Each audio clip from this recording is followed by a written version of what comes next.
তো আমি কিন্তু এসে পৌঁছে গেছি পুরী স্টেশনে। আর পুরী স্টেশন থেকে আমি আজকে যে ট্রেনটিতে যাত্রা করব সেটার নাম আছে সমুদ্রকন্যা। এই ট্রেনটি এক সমুদ্র সৈকত থেকে আরেক সমুদ্র সৈকতে পৌঁছে নিয়ে যায়। এক জগন্নাথ মন্দির থেকে মানে পুরীর জগন্নাথ মন্দির থেকে কিন্তু দীঘার জগন্নাথ মন্দিরে এই ট্রেনে করে তোমরা পৌঁছে যেতে পারবে। এই হচ্ছে জেনারেল কোচের পরিস্থিতি। এখন অবধি জেনারেল কোচ কিন্তু খালি যাচ্ছে। আমি এখানে দীঘা মারছি। দীঘা কিন্তু ভাড়া পড়ছে, ফেয়ার পড়ছে 175 টাকা পার পার্সন। আমাদের ট্রেন কিন্তু এখন মুতারি স্টেশনে দাঁড় করে দিয়েছে। খুর্দা কিন্তু এখনো অবধি ঢোকাচ্ছে না। আর আমি যে লোকাল একজন আমাদের সহযাত্রীর সাথে কথা বলছিলাম, উনি একটা কাহিনীও আমাদের সঙ্গে শেয়ার করলেন যে কয়েক মাস আগে কিন্তু এই লাইনে কিন্তু চুরি ছিনতাইয়ের মতো একটা ঘটনা ঘটেছে।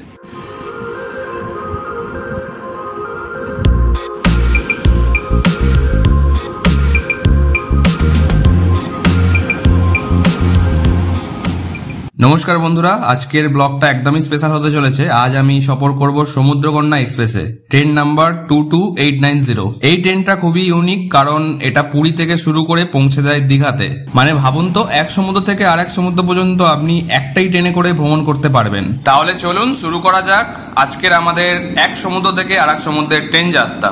বাকি এখন আমি এখান থেকে বাস ধরে যাই পুরী স্টেশনে। আর পুরী স্টেশনে গিয়ে ট্রেনটি সমস্ত ডিটেলস তোমাদেরকে জানাচ্ছি। আর ট্রেনটির পুরোটা জার্নি তোমাদের সামনে এই ভিডিওতে আমি তুলে ধরবো।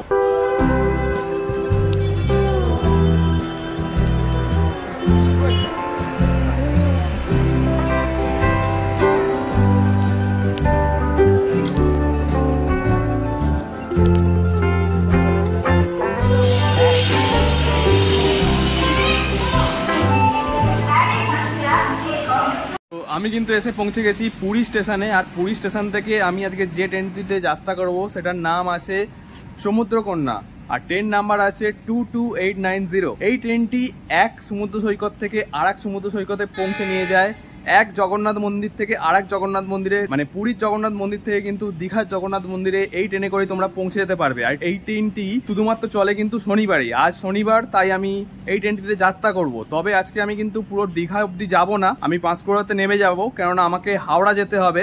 তবে আমার এই ভিডিওতে তোমাদের এই ট্রেনটি সম্বন্ধে পুরো ডিটেলস থাকছে এই ভিডিওতে। আর ট্রেনটির যাত্রা পাঁশকুড়া অবধি কেমন কি হচ্ছে সেটাও থাকছে ভিডিওর মধ্যে। তো রাতের খাবারের জন্য নিয়ে নিচ্ছি ওআরএস আর ঝালমুড়ির প্যাকেট, এছাড়া আর উপায় নেই। পুরী স্টেশনের ফুডকোর্ট থেকে কিন্তু খাবার দাবার নিয়ে নিয়েছি। বাকি যে স্টেশনে যে ট্রেন দাঁড়াবে সেখানে যদি খাবার দাবার পাবো তো তখন নিয়ে নেবো আবার। আর এখন খাচ্ছি হচ্ছে ওআরএস। এত গরম, এই গরমে ওআরএসটা হাইড্রেট রাখতে সাহায্য করবে আমাকে। ঘড়িতে সময় 8:54। আর আমাদের ট্রেন কিন্তু দেখতে পাচ্ছ দিয়ে দিয়েছে 4 নম্বর প্ল্যাটফর্মে।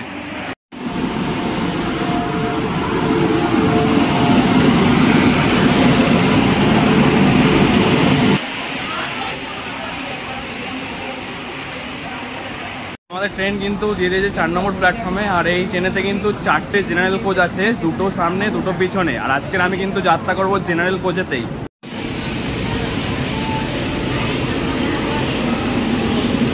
পেছনের দিকে জেনারেল কামরাগুলো কিন্তু ফাঁকাই ছিল, এখন সামনের দিকে যাচ্ছি। সামনের দিকে কি অবস্থা দেখা যাক।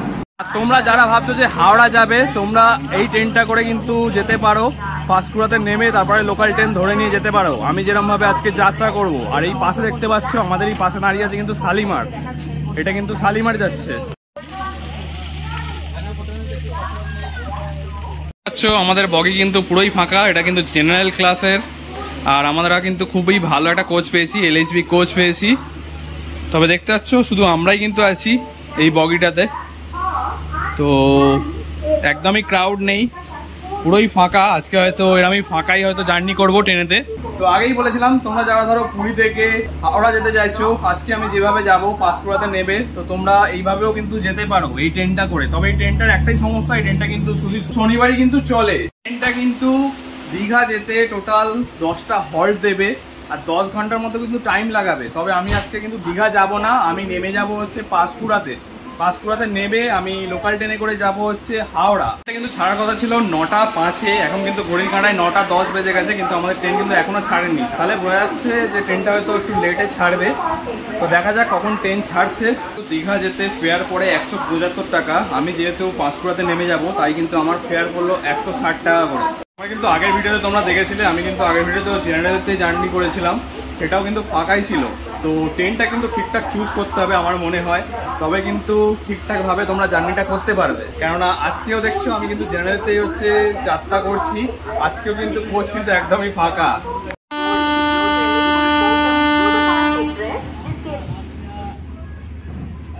ঘড়ির কাঁটায় কিন্তু 9টা 15 আর আমাদের ট্রেন কিন্তু ছেড়ে দিচ্ছে স্টেশন থেকে। 9টা 5-এ হচ্ছে ছাড়ার কথা ছিল, তো মোটামুটি 10 মিনিট লেটে কিন্তু আমাদের ট্রেন ছাড়লো স্টেশন থেকে।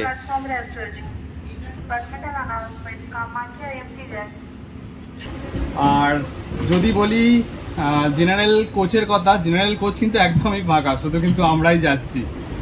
মানে ট্রেনটা সম্বন্ধে অতটা কেউ অনেকে জানে না, ট্রেনটা অতটা ফেমাস নয়, তাই জেনারেল কোচ এখন অব্দি কিন্তু ফাঁকাই।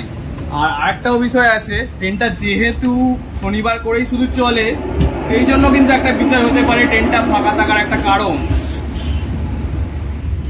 তো যাই হোক, পুরী স্টেশনকে কিন্তু আমরা বাই বাই করে এগিয়ে চললাম আমাদের গন্তব্যের দিকে।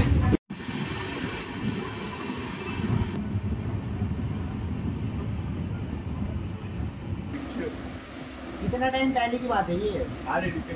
रिसेंटली 1 साल 2 साल अभी फोटो लेके आते हूँ हमारा ट्रेन में डाकू डाकू डाकू तो আমাদের ট্রেন কিন্তু এখন মুতারি স্টেশনে দাঁড় করে দিয়েছে, খুর্দা কিন্তু এখনো অবধি ঢোকাচ্ছে না। আর আমি যে লোকাল একজন আমাদের সহযাত্রীর সাথে কথা বলছিলাম, উনি একটা অবিশ্বাস্যকর একটা বিষয় বললেন। উনি বললেন যে পুরী থেকে খুর্দা রোড যেতে ট্রেন কোথাও দাঁড়ায় না, তার কারণ এখানে কিন্তু এই লাইনে এখন অব্দি চুরি ছিনতাই এইসব ঘটনা কিন্তু ঘটে। মানে উনি একটা কাহিনীও আমাদের সঙ্গে শেয়ার করলেন যে কয়েক মাস আগে কিন্তু এই লাইনে কিন্তু চুরি ছিনতাইয়ের মতো একটা ঘটনা ঘটেছে। তো এই ঘটনাটাতে কতটা সত্যতা আছে সেটা আমি যাচাই করতে যাব না, উনি যেহেতু এই কাহিনীটা আমাদের শোনালেন, তো এটার ওপরই বিশ্বাস করে আমাদের এখন চলতে হবে। কেননা ধরো আমার কাছে এখন কোনো প্রমাণ নেই, আর সেটাকে সত্যতা যাচাই করার মতো সময়ও নেই। আর আমাদের ট্রেন কিন্তু এখন মুতারি স্টেশনে কিন্তু দাঁড়িয়ে আছে। আর উনি আরেকটা জিনিস বললেন যে ভরা ধরুন কম্পার্টমেন্টের থেকে খালি কম্পার্টমেন্ট আরও কিন্তু খতরনাক, কেননা এই চুরি ছিনতাইয়ের বিষয়টা হওয়াটা আরও সোজা হয়ে ওঠে ভরা কম্পার্টমেন্টের থেকে খালি কম্পার্টমেন্টে। তো যাই হোক, একটু বিষয়টা শুনে আমাদের ট্রেন কিন্তু সিগন্যাল দিয়ে দিল, আমাদের গাড়ি কিন্তু সিগন্যাল দিয়ে দিয়েছে, গাড়ি কিন্তু ছেড়ে দিচ্ছে। যাই হোক, এই কাহিনিটা শুনে গাটা একটু ছমছমে তো করে উঠলোই অবশ্যই, তবে ভালোও লাগলো কাহিনিটা শুনে এই মধ্যরাতে মানে শুনে। যাই হোক, আমার ট্রেন কিন্তু এখন ছেড়ে দিল।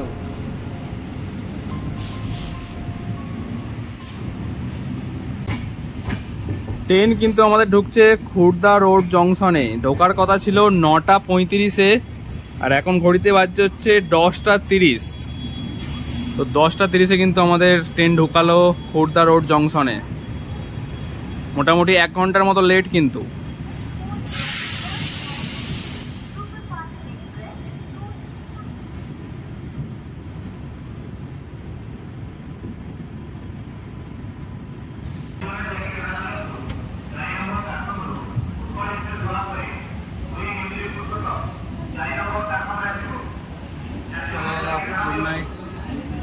मिलना होगा कहीं ना कहीं। हाँ हाँ ठीक है, দেখে জানা। খুর্দা রোডে কিন্তু আমাদের 4 মিনিটের হল্ট আছে, তো ট্রেন কিন্তু এখন অবধি দাঁড়িয়েই আছে, 4 মিনিটের ওপরে হয়ে গেছে, দেখা যাক কখন ছাড়ে। খুর্দা রোড থেকে দেখছো এখন অবধি কিন্তু আমাদের বগিতে কেউই ওঠেনি, এখন অবধি খালি যাচ্ছে, আমরাই কিন্তু যাচ্ছি। ঘড়ির কাঁটায় কিন্তু 10টা 35 আর আমাদের ট্রেন ছেড়ে দিল খুর্দা রোড থেকে। এবার নেক্সট অফিস দাঁড়াবে আমাদের ট্রেন ভুবনেশ্বরে।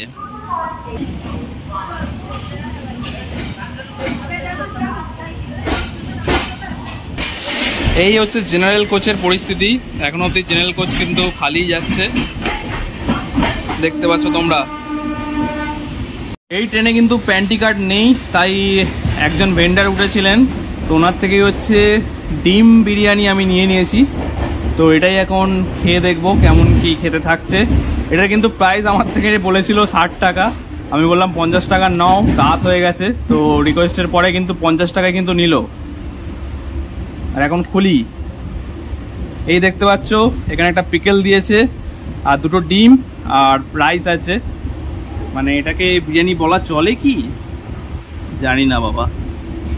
তো এখন টেস্ট করে দেখবো কেমন কি খেতে থাকছে।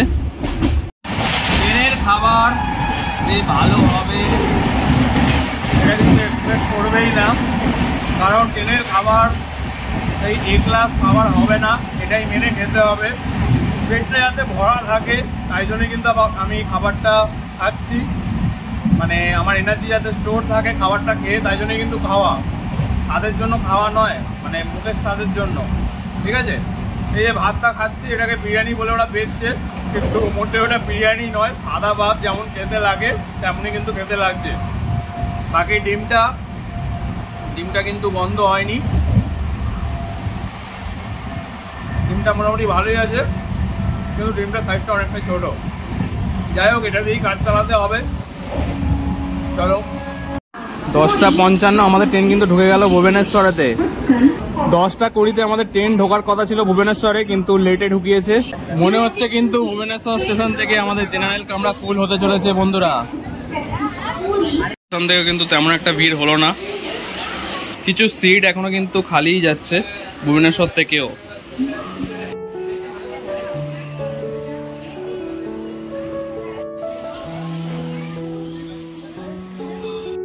ঘড়ির কাঁটায় কিন্তু 11টা, আর আমাদের ভুবনেশ্বর থেকে ট্রেন কিন্তু ছেড়ে দিল।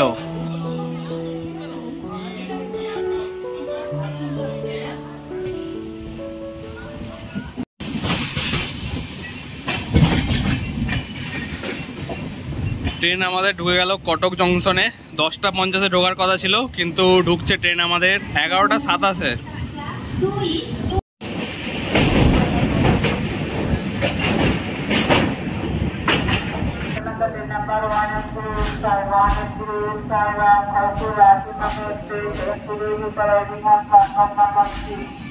তো সময় হচ্ছে ঘড়িতে 3:50, আর আমাদের ট্রেন কিন্তু ঢুকে চলছে খড়গপুরে। আর চোখেতে এত ঘুম লেগে আছে না, এত ঘুম পাচ্ছে বলে বোঝাতে পারবো না। আর এরপরে ট্রেন কিন্তু দাঁড়াবে পাঁশকুড়াতে।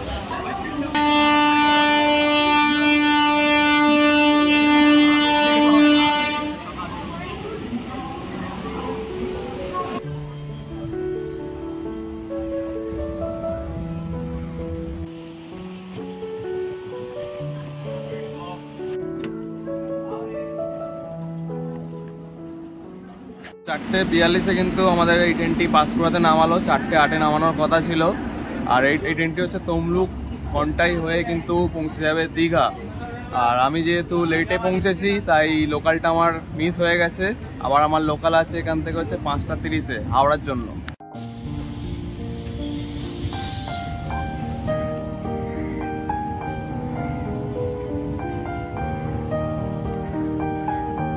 ট্রেন কিন্তু বেরিয়ে গেল দীঘার উদ্দেশ্যে, যেটা পুরী থেকে আমরা ধরেছিলাম।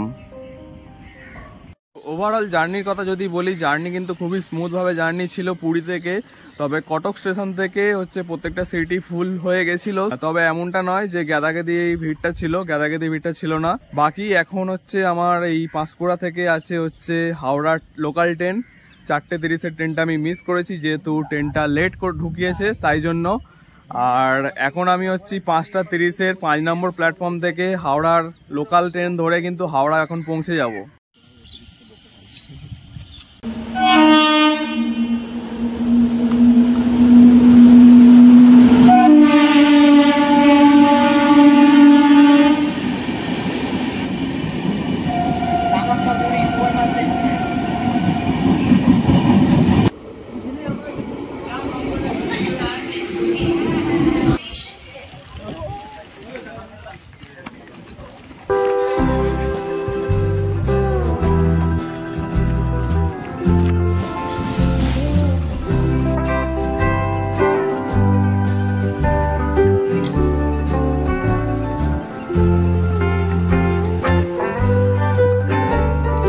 অবশেষে দীর্ঘ পথ অতিক্রম পরে পৌঁছে গেলাম হাওড়া। আর আজকের ভিডিওটা আমি এখানেই সমাপ্ত করছি। যদি তোমাদের ব্লগ ভিডিওটি ভালো লেগে থাকে তবে অবশ্যই একটি লাইক করে দিও, কমেন্ট করে জানিও কেমন লাগলো। আর যদি চ্যানেলে নতুন হও তাহলে অবশ্যই সাবস্ক্রাইব করতে ভুলো না। ততক্ষণ তোমরা ভালো থেকো, সকলে সুস্থ থেকো।